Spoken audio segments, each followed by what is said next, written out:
आप बिलीव नहीं करोगे कि जब हम फार्मर्स के पास गए तो एक स्टेटमेंट अभी तक हमको याद है, उन्होंने बोला कि जब तक दिल्ली को पहुंचता है ना धुआं, हमारे बच्चों को पहुंचता है।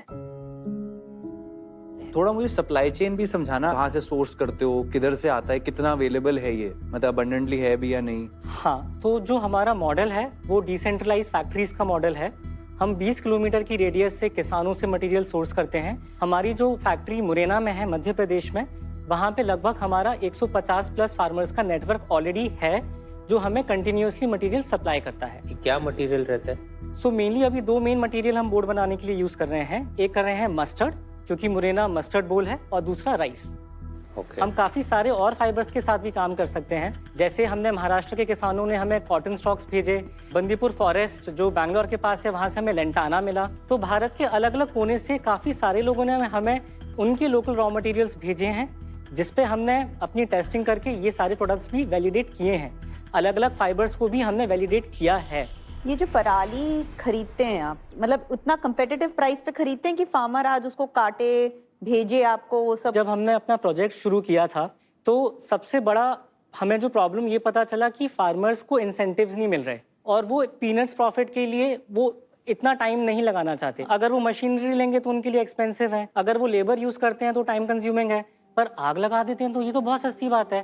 तो अभी हम जो पराली खरीदते हैं वो 4 से 6 रुपए पर किलो के हिसाब से खरीदते हैं। कुछ कंपनीज जो बायोफ्यूल में है या बायो एनर्जी में है वो लगभग 1.5 से 2 रुपए पे कर रही हैं। तो हमारा मेन मॉडल वैल्यू एडिशन के ऊपर है, जिससे फार्मर्स की सेकेंडरी इनकम हम इम्प्रूव करवा सकें। जब वेस्ट में वैल्यू लग जाता है तो वो वेस्ट नहीं रहता, वो ये है कि फिर तो आप पैसों में आग लगा रहे हैं। और ये चीज हमारे किसानों को हमने समझाया है, और मुरैना में लोग काफी हैप्पी हैं इस चीज से। अब जब वो जलाते हैं इसको तो 2 चीजें एक्चुअली, एक है जो सॉइल की फर्टिलिटी इंप्रूव होती है, हो सकता है मिसकंसेप्शन है।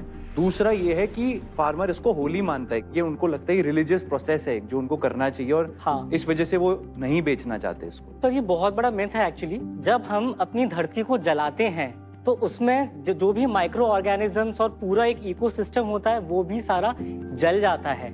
तो ये एक काफी बड़ा मिथ है। आप बिलीव नहीं करोगे कि जब हम फार्मर्स के पास गए तो एक स्टेटमेंट अभी तक हमको याद है, उन्होंने बोला कि जब तक दिल्ली को पहुंचता है ना धुआं, हमारे बच्चों को पहुंचता है। तो ऐसा नहीं है कि उनको आग जलाना उनको जरूरी है, उनके पास कोई विकल्प नहीं। आज आप उनको अच्छा पैसा दोगे उस चीज के लिए, उनको पता चलेगा कि उनका इनकम बढ़ रहा है।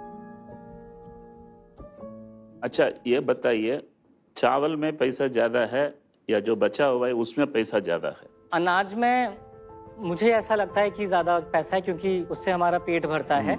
ये जो एग्रीकल्चरल वेस्ट है, इससे तो हमने कुछ कैलकुलेशंस की थी, तो इससे लगभग हम किसान की आमदनी 40% पर एकड़ तक बढ़ा सकते हैं। 40% पर एकड़। Could you speak about the numbers? थोड़े रेवेन्यू कितने हैं, मैन्युफैक्चरिंग में कितना इन्वेस्ट हुआ है, आप थोड़ा बताएंगे? हमने अभी तक जितना भी करा है वो R&D और पायलट स्केल को वैलिडेट करने के लिए यूज करा था। लगभग 2 CR तक गवर्नमेंट ग्रांट्स हमें मिले हैं। उसका पूरा यूज हमने हमारे आइडिया को, एक्सपेरिमेंटेशन को, पायलट को और इवन कमर्शियल कैपेसिटी को भी वैलिडेट कर चुके हैं। हम आज यहाँ पर आपसे एग्जीक्यूशन के लिए पैसा मांग रहे हैं, एक्सपेरिमेंट्स के लिए नहीं। अच्छा, ओके।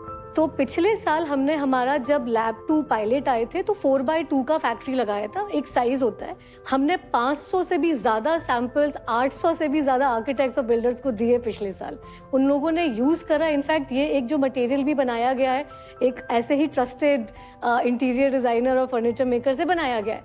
हमने फिर इस साल 8x4 का फैक्ट्री के लिए कमर्शियल लेवल पे आने के लिए हमने ट्राई करा। हमारा जो ब्लेंडर है उसको हमने इंटीग्रेट करा एक एग्जिस्टिंग फैक्ट्री में। हमने अपनी टेक्नोलॉजी को हाइब्रिड करा उस एग्जिस्टिंग बोर्ड मैन्युफैक्चरिंग में। 3 दिन में हमने 1000 बोर्ड बनाए। कस्टमर से हमने उसका एडवांस लिया, बोर्ड बनाकर कस्टमर को दिया। हम यूनिट इकोनॉमिक पॉजिटिव रहे हमारे कमर्शियल पहले कमर्शियल ट्रायल में भी। So how much did you earn with So the we 1000? earned 30 lakhs in our 3 days trial. Well, like you said that your catchment area for the raw material is 20 kilometers. So that means every district should have one factory. So even if we just say Punjab possibly might have 40 plus districts, 40 factories का हो गया। तो मेरे हिसाब से आप product company क्यों बनना चाहते हैं? आप टेक्नोलॉजी कंपनी क्यों नहीं बनते? अगर आपके पास पेटेंट है तो आप अपनी टेक्नोलॉजी को लाइसेंस कीजिए, रॉयल्टी का वो कीजिए। जो एग्जिस्टिंग फैक्ट्रीज हैं को अपना टेक्नोलॉजी दीजिए। सर जैसे हमारा आप ग्रोथ प्लान यही है, मतलब हमने पेटेंट लिया ही इसीलिए है। मेरा इंट्रोडक्शन भी यही था, Krast is a tech material science company. आपको पता है हमारा बैकग्राउंड भी अगर हम देखें, आई नो कि हमने बता दिया कि हम साइंटिस्ट हैं, बट हम स्टीवन हॉकिंग जैसे लोगों के साथ काम कर चुके हैं। मैं कैम्ब्रिज में 12 साल रही हूँ, और साइंस हमारे लिए सर भी साइंटिस्ट है तो आई थिंक वो अग्री करेंगे कि जब आप साइंस में घुस जाते हो ना, तो आपके लिए इनोवेशन आपका डीएनए बन जाता है, और वो इनोवेशन हम हमारी कंपनी में कभी ख़त्म नहीं करेंगे। तो हमारा ग्रोथ मॉडल भी यही है कि आप इसको फ्रेंचाइजी मॉडल या आईपी लाइसेंसिंग को लो। और अभी जो हमने ये 3 दिन के लिए रेंट भी करी थी फैक्ट्री, हमने खुद की नहीं डाली है ये फैक्ट्री, हम ऑलरेडी पैसा कमा चुके हैं। तो हमने एक एग्जिस्टिंग फैक्ट्री में अपनी टेक्नोलॉजी को इंटीग्रेट करके रेवेन्यू बना लिया है। चलिए मार्केट, आप क्या बोलते हो? स्कोर्स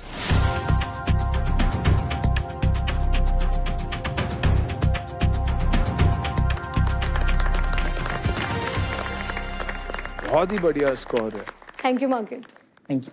ये है स्टॉक ग्रो इंटरेस्ट मीटर, जहां हर पिच आइडिया प्रोडक्ट, टीम और मार्केट के बेसिस पे स्कोर होता है। बिल्कुल वैसे ही जैसे स्टॉक ग्रो स्टॉक्स को टेक्निकल्स और फंडामेंटल्स पर स्कोर करता है, ताकि आप सेकंड्स में सही इन्वेस्टमेंट डिसीजंस ले सके।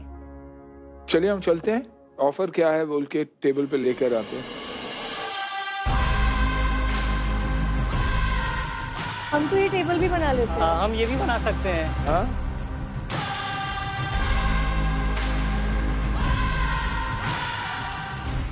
अब देखिए कैसे अपॉर्चुनिटी देखिए, बोले हम ये भी बना सकते हैं। जरूर। अभी इस पे क्या आता है वो इम्पोर्टेंट है अभी के लिए, राइट? मुझे बहुत अच्छा लग रहा है कि अपने भारत के सुपर फाउंडर्स रियल प्रॉब्लम्स जो अपने भारत के प्रॉब्लम से सॉल्व कर रही है। Thank you sir. मेरा एक पर्सपेक्टिव, और या बायस बोल सकते हैं आप, कि ये सस्टेनेबल प्रोडक्ट्स में स्केलेबिलिटी का कभी कभी चैलेंज काफ़ी आता है, और इन्वेस्टर पर्सपेक्टिव से इश्यूज बन सकते हैं। आई थिंक आपका वैल्यूएशन भी थोड़ा काफ़ी हाई है, जो I think almost 100 crore valuation you are expecting. तो आज मेरा ऑफर नहीं है।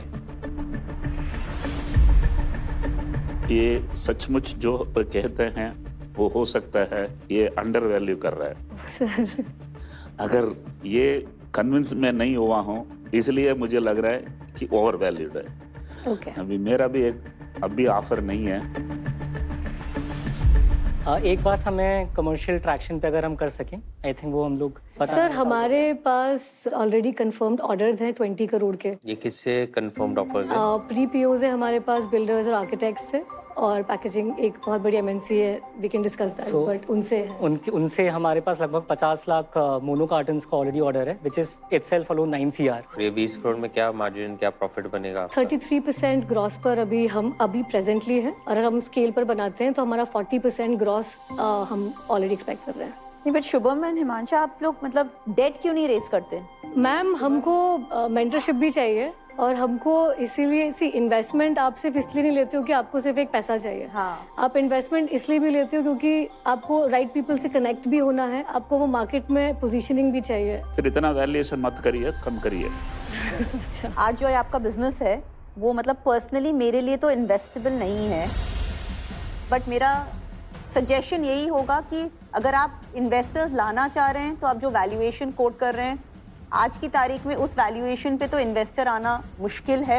अगर मिल जाता है तो please prove my words wrong, I will be more than happy.